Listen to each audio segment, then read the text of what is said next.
Tiwari talk show में आपका स्वागत है। मेरा नाम है प्रज्ञा वत्सल मिश्रा और आज मेरे साथ हैं कांग्रेस के वरिष्ठ नेता महेश त्रिपाठी जी, जो कि हंडिया विधानसभा से कांग्रेस पार्टी से विधानसभा चुनाव की तैयारी कर रहे हैं। महेश त्रिपाठी जी, आपका हमारे शो में बहुत बहुत स्वागत है। धन्यवाद जी, मेरा पहला सवाल आपसे होगा कि आप एक वरिष्ठ नेता हैं।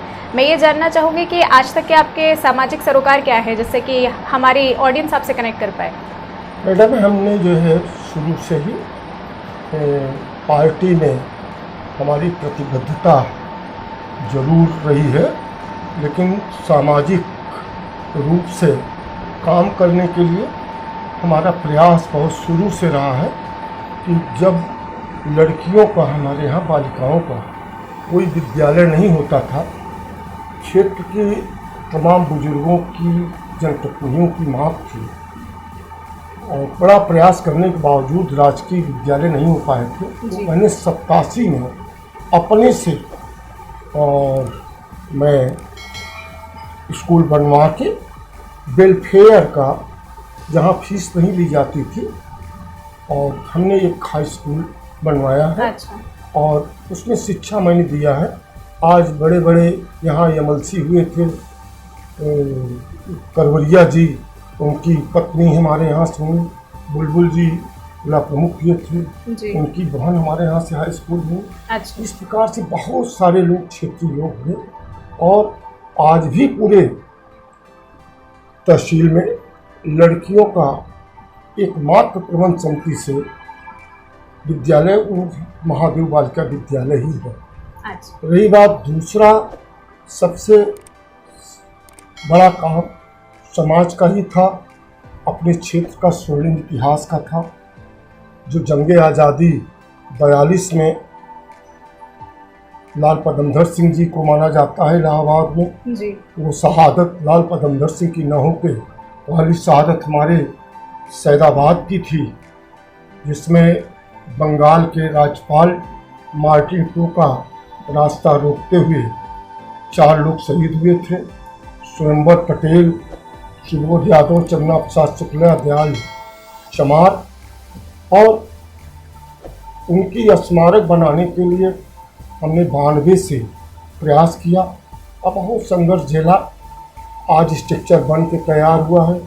तमाम सारे लोगों ने राजनीतिक प्रसोध और उसके कारण वो जरूर प्रभावित हुआ है, तो बहुत पहले बन जाना चाहिए था। जो कि एक पूरे क्षेत्र में आज जो बिगड़ा हुआ स्वरूप है समाज का, लोग अलग अलग लोग हैं। त्रिपाठी जी, इस बारे में हम आपसे आगे के सवालों में जरूर सुलभ शौचालय सैदाबाद का, जी, सुलभ शौचालय सैदाबाद में उसकी जमीन उपलब्ध कराना और सुलभ शौचालय, सार्वजनिक शौचालय बनाना, और सबसे बड़ी हड़िया क्षेत्र में हमने प्रयास किया था और हमने संघर्ष किया है, लक्षागृह पर्यटक स्थल बने, प्रतिबद्ध है। जी। अब महेश जी, अब हम लोग वर्तमान राजनीति पर आते हैं, तो मेरा सवाल आपसे ये है कि हंडिया की राजनीति में इस वक्त भाजपा, सपा और बसपा के बीच में कांग्रेस अपने आप को कितना मजबूत पा रही है और इसकी तैयारी कितनी है? देखें, निश्चित रूप से ये जो हड़िया का है सवाल है जी, ये जब से ये सपा, बसपा, भाजपा, पा लोग पाना शुरू किए हैं, तब से टिकट पार्टियां और जातियां चुनाव लड़ती रही हैं। तब से ऐसे प्रतिनिधि चुने जाते हैं जिनका हड़िया के धरती से कोई सरोकार नहीं होता। वहाँ से वो अपने आप को कुछ स्वयं वो या उनके कुछ चंद लोग जरूर माला माल हो जाते हैं। उनकी स्थिति, दशा दिशा बदलती है, लेकिन क्षेत्र की दशा दिशा नहीं बदलती। और इसके कारण हम समझते हैं कि अब अगर कोई ये जगाने की बात, और हड़िया के लोग बहुत कुछ समझ चुके हैं, बहुत हो चुका है जी, कि जिनका अब आने वाले अगर कोई धरती का, और तमाम बहुत सारे लोग जो समाज से सरोकार नहीं रखते, और ये परंपरा निश्चित रूप से इस दौर में खत्म हो चुकी है और नहीं तो रहा, आपको लगता है जिसके कारण आज तक हड़िया में अच्छा। ये एक ऐसी अभागी तहसील है जहां कोई उद्योग नहीं लग पाया। तो क्या ये कांग्रेस बड़ा इस बात दुखद को है। बदल पाएगी? जी नहीं, निश्चित रूप से जमीन का आदमी हमेशा कांग्रेस ने किया जी। है, उद्योग लगाया है, हर जगह लगाया है। कांग्रेस के पीरियड में भी हाँ। हमारे यहाँ निश्चित रूप हड़िया छूटी रही है, यहाँ का प्रतिनिधि बहुत कम बन पाए हैं। अच्छा। और उस में भी विधायक जो प्रतिनिधि कम बन पाए हैं क्योंकि जातिगत समीकरण और कुछ वहाँ की सिचुएशन के कारण। अच्छा। तो ऐसी स्थितियां नहीं है। जब दौर चल रहा था विकास का उस समय हाँ अन्य पार्टी के लोग ऐसे लोग भाई अठई राम बाबू अठई राम जी हो गए, हाँ। महेश सिंह जी 2-3 बार हो गए। तो ऐसे लोग हो गए कि जिनका कोई मतलब सरोकार नहीं रहा, ये भी कहीं कोई एक स्थिति नहीं रही है। तो निश्चित रूप से कोई धरती का उस जमीन का आदमी, वहाँ का व्यक्ति जो निश्चित रूप से सामाजिक सरोकार पे जिनको विश्वास है लोगों का, अगर वो आएगा तो निश्चित रूप से तिरस्म टूटेगा। तो हम ये मानना चाहेंगे कि कांग्रेस आगे आए तो कुछ कर पाए। आगे मेरा सवाल आपसे ये होगा कि हमें ये बताइए कि हंडिया के जो वर्तमान विधायक हैं वो बागी है और खबर है कि वो समाजवादी पार्टी को ज्वाइन करने वाले हैं। ऐसे में उनके खिलाफ आपकी रणनीति क्या होने वाली है? ऐसा है कि वो उनके खिलाफ या पक्ष की कोई राजनीति का सवाल नहीं है जी। वो राजनीतिक नहीं है, जातिगत जो मैंने आपसे बताया जाति और पार्टी का समावेश है, उसके तहत वही एक उनका माध्यम है, वही एक उनका सहारा है। हम समझते हैं कि हमारे हड़िया की जनता, हड़िया का नौजवान, हड़िया के लोग इस बात को जरूर नकारेंगे कि ऐसे लोगों को जो केवल अपने कुछ लोगों को मजबूत करने के लिए काम कर रहे हैं, ऐसे लोगों को नकारेंगे। तिवारी जी, स्वास्थ्य और शिक्षा के क्षेत्र में तो हंडिया को फिर भी काफी विकसित देखा जा सकता है, तो ऐसे में आपके हिसाब से हंडिया की इस वक्त की समस्याएं क्या है? देखिए, हंडिया में जहां तक शिक्षा का है वो भी कांग्रेस के एक महानायक और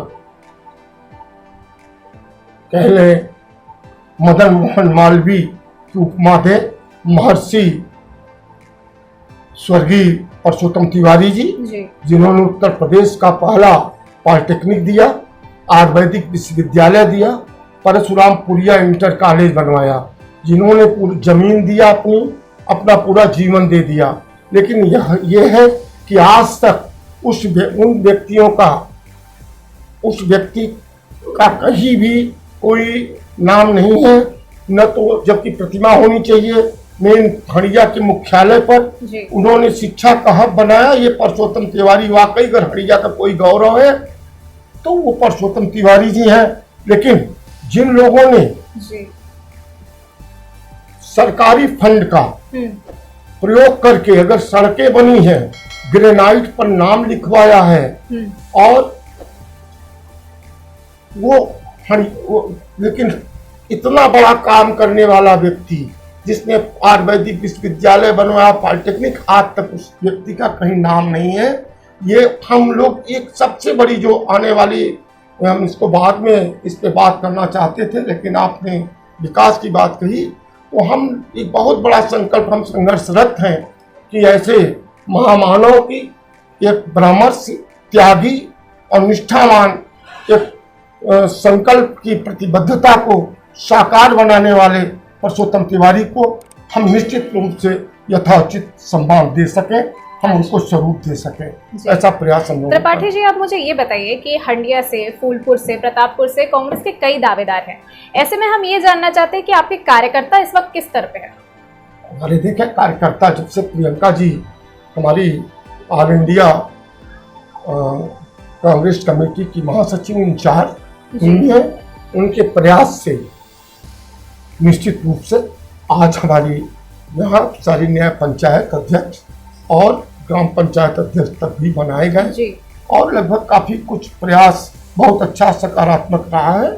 और आम लोग भी महंगाई को देख करके इनकी सारी चीजें जो भी कुछ कहा है सब झूठ बोला है, सुबह से लेकर शाम तक झूठ एक दूसरी नई चीज करके उलझाने की बात। तो ये जो लोग भक्त लोग हैं उन्हीं के समझ बात आती है। बाकी जो लोग चाहे घर की महिलाएं हों, चाहे वो अपने गैस की बात हो, चाहे वो जो जाता है बाजार में गार्जियन खरीदने दाल खरीदने जाता हूँ या तेल खरीदने जा रहा हो, जो नौजवानों को पकौड़ा छानने की बात कहा लोगों ने, तो तमाम चीजें हैं, बहुत सारी चीजें हैं लोगों के दिमाग में। निश्चित रूप से वही लोग जाएंगे जैसे जो लोग आसाराम बापू को मानते थे शंकराचार्य, वही लोग आज के इन तमाम झूठे मदारों को के पे भरोसा कर रहे हैं जो भक्त लोग हैं। और उसके लिए व्यक्तित्व, मेहनत और आदमी का तेवर और ये सब काम करेगा। अब त्रिपाठी जी, अब मैं कांग्रेस से थोड़ा सा एक पर्सनल सवाल पूछना चाहती हूँ कि कांग्रेस के इतने सारे दावेदार हैं, हंडिया से हैं, फूलपुर से है, प्रतापपुर से है, तो आपके हाईकमान को टिकट देने में तो काफी परेशानी आने वाली है। और अगर किसी एक को टिकट मिल जाता है तो क्या ऐसा हो सकता है कि बाकी लोग गुटबाजी करें? दरअसल ऐसा है कि देखें, कहीं कोई आदमी अस्तित्व से मतलब मुख्यधारा से हट करके अलग से कहीं किसी का कोई वजूद नहीं जी। अगर वजूद उसका होता है जो वाकई प्रतिबद्ध हो, ये जो पोस्टर और बैनर और उसमें करके, हर आदमी को अधिकार है जी टिकट मांगने का, हर आदमी को अपनी बात कहने का। और ये हमारी पार्टी में नहीं है, कांग्रेस में नहीं है, सारी पार्टियों में है। और खासकर आज का जो युवा है वो ज्यादा मतलब एग्रेसिव है, वो जल्दी से जल्दी वो पाना चाहता है कि कुछ मतलब उसको हासिल करना चाहता है, तेजी से काम करना चाहता है, और मिल भी रहा है लोगों में। तो इसलिए जो है, जो सही बात है कि जो पेशेंस रखना चाहिए वो उसमें कमी है। लेकिन कोई ऐसा नहीं है, किसी भी हमारे पार्टी में भी तमाम सीनियर्स, लोकल स्तर पर, पार्टी स्तर पर बहुत से लोग जानकार हैं और अच्छे उम्मीदवार जो डिजर्व करते हैं, जो वाकई अच्छा कर सकते हैं, उनको उतारे जी। महेश त्रिपाठी जी, आप एक वरिष्ठ नेता हैं, ऐसे में मैं ये जानना चाहती हूँ कि पहले की राजनीति ज्यादा आसान थी या अब की राजनीति ज्यादा आसान है? यानी कि बदलाव क्या आया है इस बीच आपके हिसाब से? देखें, अब पहले की राजनीति थी, आज तो मछली बाजार है। अच्छा। अब राजनीति नहीं रह गई है, कोई कुछ भी न करे, पार्टी जो चाहती की वोट जिसके पास हो, जिसके पास पार्टी की वोट हो, उसका टिकट किसी ढंग से अर्जित कर ले। और आज उसी का एक साइड इफेक्ट है, आज उसी का है कि जो निश्चित रूप से बहुत सारे लोग अपनी बात, अपने क्षेत्र की बात करते थे, आज क्या है, किसी सदन में कहीं कोई विधानसभा हो चाहे लोकसभा हो, कहीं कोई अपनी बात कोई कह सक रहा है जी। कोई अपनी बात को स्पष्ट रूप से स्टैंड कर पाता है, करवा पाता है? तमाम बहुत सारे बस केवल सपने परोसे जाते हैं, सपने को जो है अमली जामा पहना करके उसका क्या हुआ क्या नहीं हुआ फेस करता है। आज आप देख रहे हैं पश्चिम उत्तर प्रदेश में, पूरे प्रदेश में हालत ये हो गई है कि किसानों का कुल माफ कर देंगे, ये कर देंगे, किसानों की आय दुगनी कर देंगे, उसके आधार पर किसानों के 3 कानून ले आ दिए गए, मारे जा रहे हैं विधायक और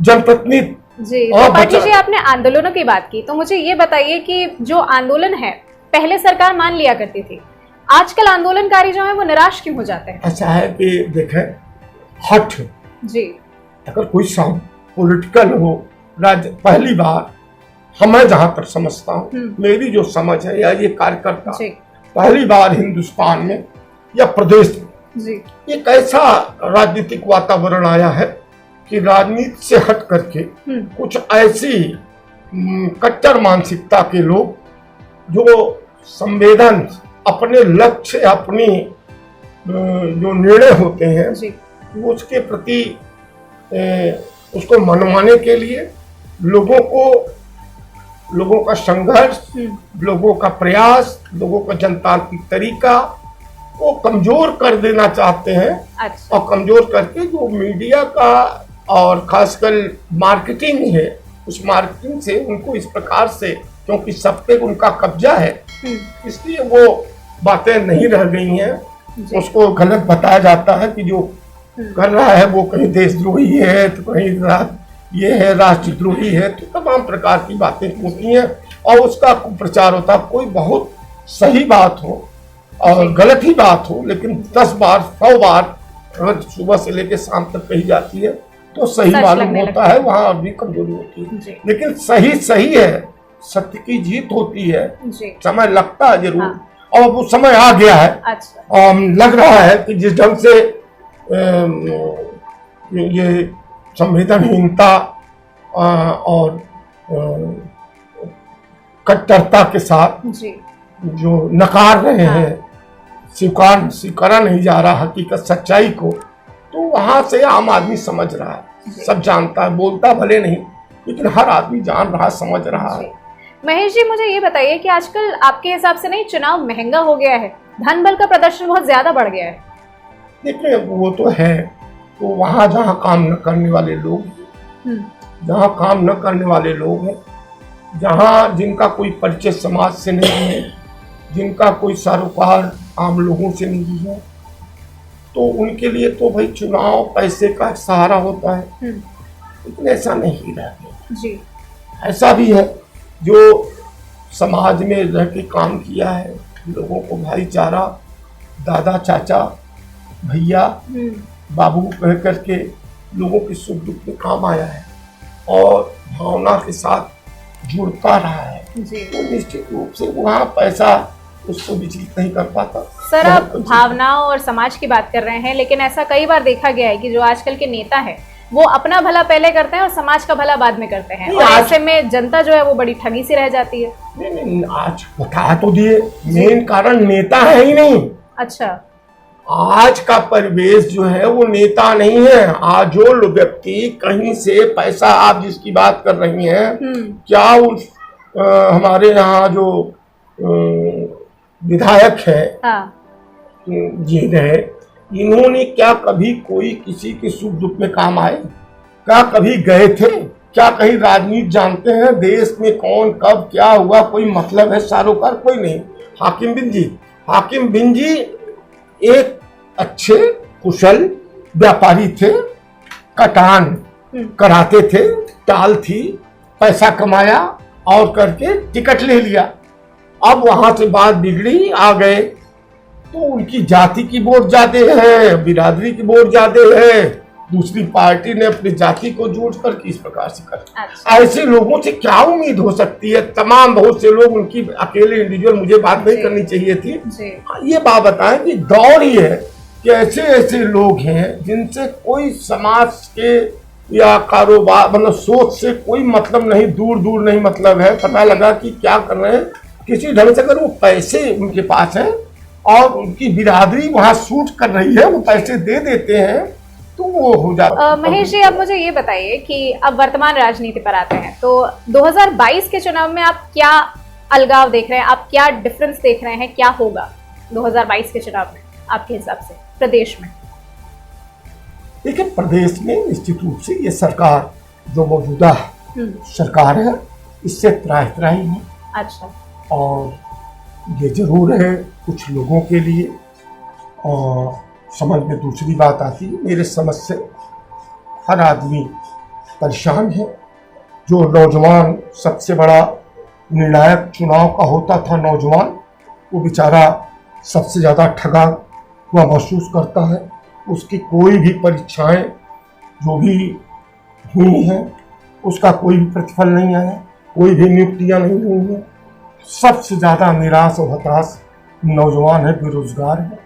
और बेरोजगार के साथ साथ यहाँ जितने भी, चाहे वो किसान हो, किसानों की हालत ये है कि उनको अगर 600 रुपया दिया जाता है तो उनके जो एक बोरी खाद थी उसकी दुगनी लागत दाम बढ़ा दिया गया।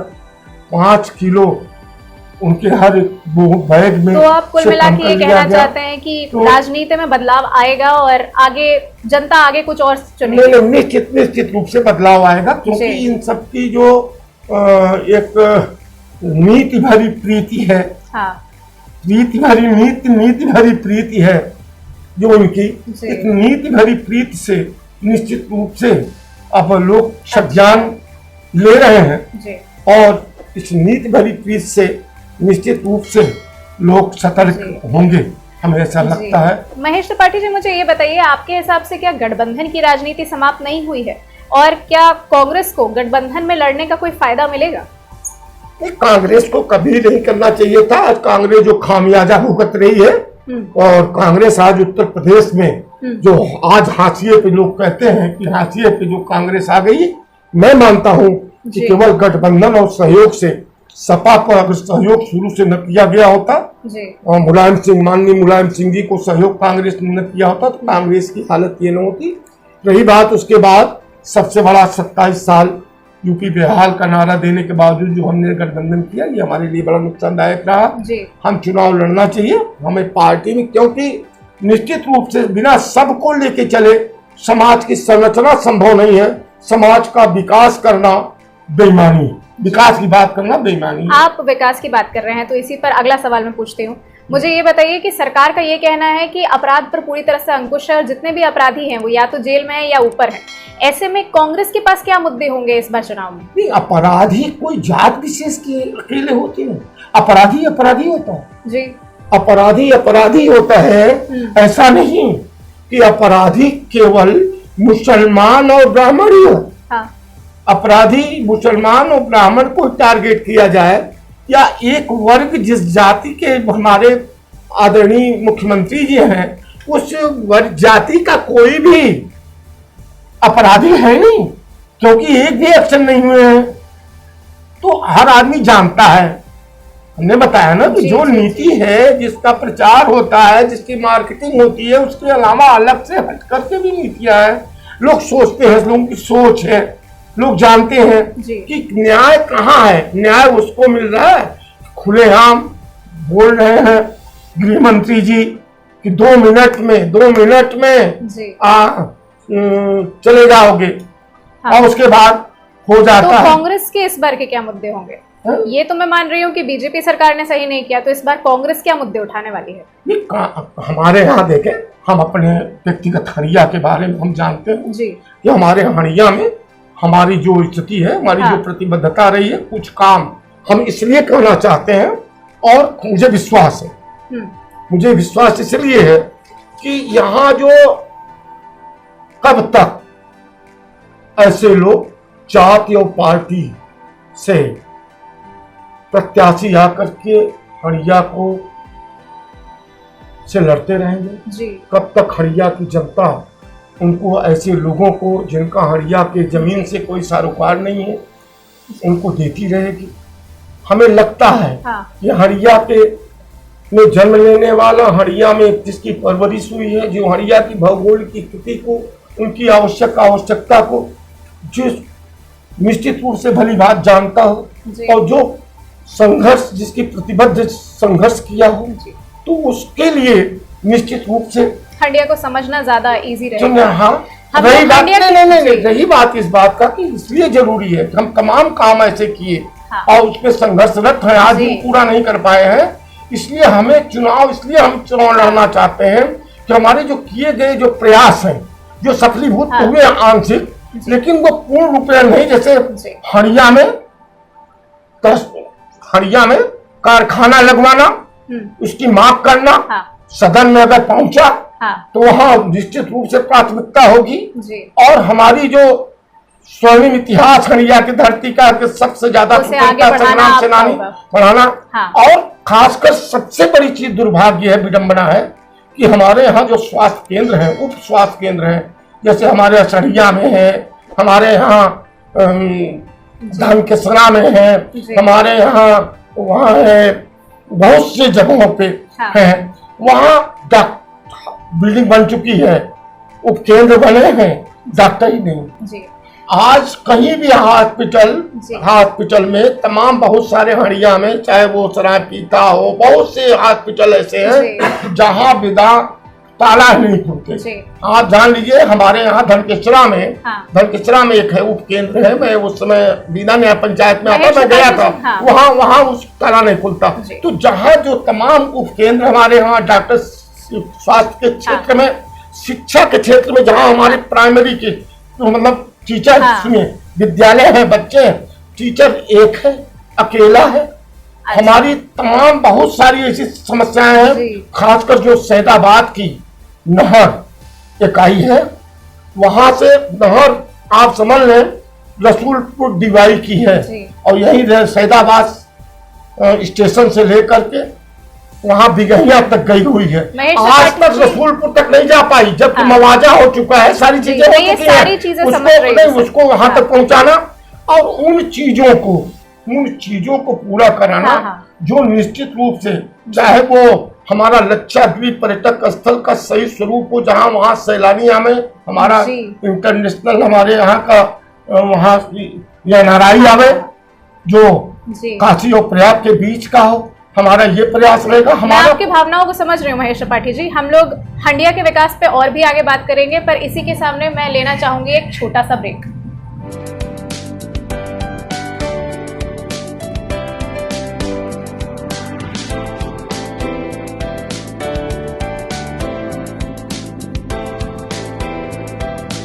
ब्रेक के बाद आपका स्वागत है।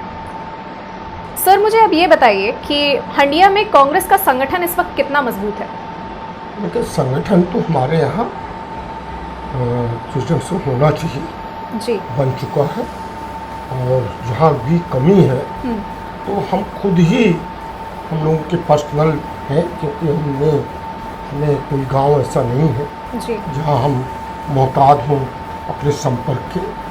वो तो पूरा है संगठन हमारा और कांग्रेस का मिल करके जी, बहुत ही अच्छा रहेगा। महेश त्रिपाठी जी, आप मुझे अब ये बताइए कि आप एक वरिष्ठ नेता हैं, ऐसे में हंडिया के मूलभूत विकास में आपके हिसाब से किस विधायक का सबसे ज्यादा योगदान रहा है आज तक?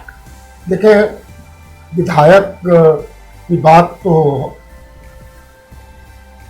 बहुत से, मतलब जो भी जैसे भी हुआ है विकास, जब से उदारीकरण आया तब से तो बहुत सारी चीजें हो गई हैं। बहुत से लोग तो शिलान्यास, जो बेसिक शिक्षा के विद्यालय, प्राइमरी विद्यालय जो बनते रहे हैं, उसका भी जुड़ाते हैं, बताते हैं कि हमारा हमने किया है। हम ये बात जरूर कहते हैं कि अन्य लोगों से ज्यादा, अन्य तुलना में राकेश धर जी के समय कार्यकाल में फंड ज्यादा आए हंडिया में और वर्किंग हुई है, लेकिन बहुत सी चीज अछूते बिंदु हैं जो गुणवत्ता के आधार पर काम नहीं हो पाए, कि जिसको सराहा जाए। और ठीक है, और विधायक फिलहाल ठीक है, जिनके जो भी वर्किंग हुई है अन्य लोगों की तुलना में हम समझते हैं कि उनके विधायक कार्यकाल में ज्यादा वर्क हुए हैं। त्रिपाठी जी, हंडिया के विकास के लिए आपकी क्या योजना है? हमने आपसे बताया कि हम जो सबसे पहले जो एक नहर, शारदा सहाय नहर हमारे सैदाबाद से होते हुए रेलवे स्टेशन से होते हुए गई हुई है, रसूलपुर डिवाई के नाम पे बनी थी। आज विगत 3 दशक पूर्व कह लीजिए बनाई गई थी, मुआवजा और उसका आज भी रसूलपुर डिवाई नहर का नाम बोला जाता है जी। तेल उसका रसूलपुर है, लेकिन आज तक दुर्भाग्य है कि वो अमोरा के आगे बिगहिया तक ही बनी हुई है, उसके आगे नहीं। हमारा सबसे पहला होगा कि वो वहाँ का तो जो बीच के गांव के किसान हैं, मध्यम श्रेणी के, सबका उनका विकास हो सके, उनका वो हो सके, पैदावार अधिक हो जाएगी। दूसरा है कि जो आपसे बताया मैंने कि हमारे जो स्वास्थ्य के क्षेत्र में हॉस्पिटल बने हुए हैं, उन जगह उपकेंद्र बने हुए हैं, वहाँ बिल्डिंग तो है लेकिन वहाँ न तो कोई डॉक्टर है न वहाँ स्टाफ है। तो हमारी प्राथमिकता होगी कि स्वास्थ्य और शिक्षा में एक अमूल परिवर्तन की बात। दूसरी चीज जो हमारे जो पर्यटन की जहाँ जो संभावना है कि हम लक्षद्वीप को उसकी आर्टिफिशियल सुरंग बना करके 5 पांडव और कुंती की आदमकद की मूर्तियां छतर के साथ बना करके और 5 एकड़ का पार्क बना करके उसको लक्षागृह महोत्सव के रूप में, जैसे त्रिवेणी महोत्सव मनाया जाता है, जैसे सारनाथ महोत्सव मनाया जाता है सेंट्रल गवर्नमेंट और स्टेट गवर्नमेंट के खर्चे से, उसी प्रकार से लक्षाद्वीप महोत्सव मनाया जाए। त्रिपाठी जी, हम समझ सकते हैं आप हंडिया के विकास के लिए काफ़ी कुछ करना चाहते हैं और काफ़ी आपकी विस्तृत लिस्ट है, और हम चाहेंगे और हम उम्मीद करते हैं कि आप विधायक बने और ये सारी चीज़ें पूरी हो। पर इसके साथ मेरा अगला सवाल आपसे ये होगा कि मुझे ये बताइए कि आजकल ध्रुवीकरण की राजनीति बहुत होती है, तो क्या ऐसे में अगर हो रही है तो इसे रोकने का क्या उपाय हो सकता है? एकमात्र देखिए, ध्रुवीकरण को जो है लोगों ने समझा, परखा जी, सपना परोसा गया जी, और तमाम चीजें सब खत्म हो चुकी हैं। हाँ, अब योग अयोग की बात है, हाँ, लोग हानि और लाभ की बात है कि हमारे देश को ये बात नारा और जुमला देकर के कहां तक कौन ले गया, क्या किया, क्या हुआ। हाथ लोगों ने मुट्ठी जब खोला तो मिला क्या? लोग गए तो आज नौजवान ठगा रह गया, तो किसान भी अपने आप में बताया जाता है करीब वो किसान नहीं है, वो ये है। अरे भी ठीक है, क्या हो रहा है? खाद के दाम क्यों बढ़ रही है? ये डीजल 100 रुपया 1.5 से ऊपर क्यों जा रहा है? क्या किसान जुताई में या ट्रैक्टर में या उसकी भराई में उसको काम नहीं आता? कहाँ से दुगनी होगी? ये बहुत सारी चीजें हैं जिसमें पर्दाफाश हो गया है, चाहे हमारे खाद में, बीज में, कीटनाशक में, दवाओं में, हर जगह घोर दाम वृद्धि, मूल्य वृद्धि हुई है। जो मौन होकर के सहज स्वीकार कर रहा है। अब ये नहीं है कि किसान को आप केवल 2000-3000 रुपया दे करके उसको मूर्ख बना लेंगे। अब ये बात नहीं चलने वाली है। कभी भी कोई भी सिक्का एक बार नहीं भसता, कोई एक बार जो भसता है, चेक भसती है, एक ही बार भसती है, बार बार नहीं भसती।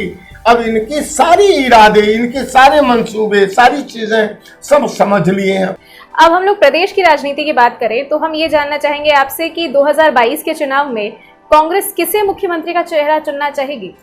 देखिए, बताएं आपसे, ये काम हमारे से बेहतर परिस्थितियां पे डिपेंड करती हैं। परिस्थितियां क्या होंगी, कैसी होंगी, हम कितने आएंगे, क्या करेंगे। लेकिन एक बात जरूर है कि वो कांग्रेस कभी भी कट्टरपंथी विचारधारा के, क्योंकि कट्टरता है जी, वो किसी रूप में स्वीकार्य नहीं है की जानी चाहिए। वो हानिकारक है हर जगह, चाहे समाज में हो, घर में हो, कहीं भी हो। कट्टरता है, नुकसानदायक है। सीधा आपसे यही पूछना चाहेंगे कि मुख्यमंत्री का चेहरा कौन बनेगा, क्योंकि कांग्रेस हर बार इसी बात पे पीछे रह जाती है कि किसी को ये नहीं पता होता है कि आखिर मुख्यमंत्री का चेहरा कौन रहेगा। कांग्रेस की परंपरा ऐसी नहीं रही है चेहरा बना करके करने का। और एक बार हुआ था, शीला दीक्षित जी को लास्ट मोमेंट बनाया गया था, वो है नहीं। और अब ये बात जरूर है कि हमारे जो बड़े नेता हैं वो तय करेंगे। हमें लगता है कि निश्चित रूप से बदलाना चाहिए ब्राह्मण को। अच्छा, हमारे हिसाब से, क्योंकि प्रदेश में, आज पूरे देश में इस कट्टर सरकार ने किसी भी ब्राह्मण को मुख्यमंत्री नहीं बनाया। और उत्तर प्रदेश में 35 साल हो गया ब्राह्मण मुख्यमंत्री नहीं बना हुआ। और आज भी कोई भी पार्टियां इस बात को नहीं कर रही हैं कि ब्राह्मण कोई नहीं, दूर नहीं दिख रहा है कि मुख्यमंत्री बनाएंगे। कांग्रेस को कह के आना चाहिए, मेरा अपनी बात है, और ब्राह्मण बनना चाहिए। और हमारे हिसाब से इसलिए बनना चाहिए कि कोई भी उत्तर प्रदेश में ब्राह्मण को मुख्यमंत्री नहीं बनाया है। महेश त्रिपाठी जी, हम आपसे ये पूछना चाहेंगे कि कांग्रेस को बूथ स्तर तक ले जाने के लिए आप कितनी मेहनत कर रहे हैं? बराबर, निरंतर हम लोग सुबह से लेकर शाम तक अपनी जो भी होती है, एक नया पंचायत तक एक लोगों को तो हमने सौंप दिया है। और हम भी स्वयं जाते हैं। और पूरी हमारी 23 न्याय पंचायत हमारी विधानसभा में है, जिसमें हम 17 न्याय पंचायत कर चुके हैं। बाकी और लोग कर चुके हैं, लिस्ट है हमारे पास। हम जाते हैं, देखते हैं, जहाँ जो भी घटाना बढ़ाना होता है, वहाँ अपना हम समझ कर कर सकते हैं। महेश त्रिपाठी जी, अब आखिर में मैं आपसे ये पूछना चाहूंगी कि मुझे ये बताइए कि हंडिया की जनता को आप क्या संदेश देना चाहेंगे? देख रहे हैं, बहुत हो गया। कब तक जाति और पार्टियां के रूप में ऐसे लोगों को आप चुनते रहेंगे? कब तक हड़िया में ऐसे लोग जिनको हड़िया की भौगोलिक स्थिति का ज्ञान नहीं हो, जिनको उसके सरोकार से कोई मतलब नहीं हो, उनकी हड़िया की आवश्यकता के बारे में कोई सोच न हो, वो जाति और पार्टी के नाम पर चुनाव जीत करके अपने चंद लोगों को मजबूत कर लें, उनकी दशा दिशा बदल दें। महेश त्रिपाठी जी, आपका हमारे शो में हिस्सा लेने के लिए बहुत बहुत धन्यवाद। धन्यवाद आपको भी, सब लोगों को दिया जी। जैसा कि आपने देखा, हमारे साथ थे कांग्रेस के वरिष्ठ नेता महेश त्रिपाठी जी, जिन्होंने हमें हंडिया विधानसभा के बारे में बहुत सी नई बातें बताई, बहुत सी जानकारियां दी और कहा कि वो कैसे हंडिया का पूर्णतः विकास करना चाहते हैं और हंडिया की जनता को उनका साथ देना चाहिए। ऐसे ही कई अन्य दिग्गज नेताओं से आपकी मुलाकात हम कराते रहेंगे। इजाजत दीजिए मुझे, यानी कि प्रज्ञा वत्सल मिश्रा को, और देखते रहिए मनोज तिवारी टॉक शो।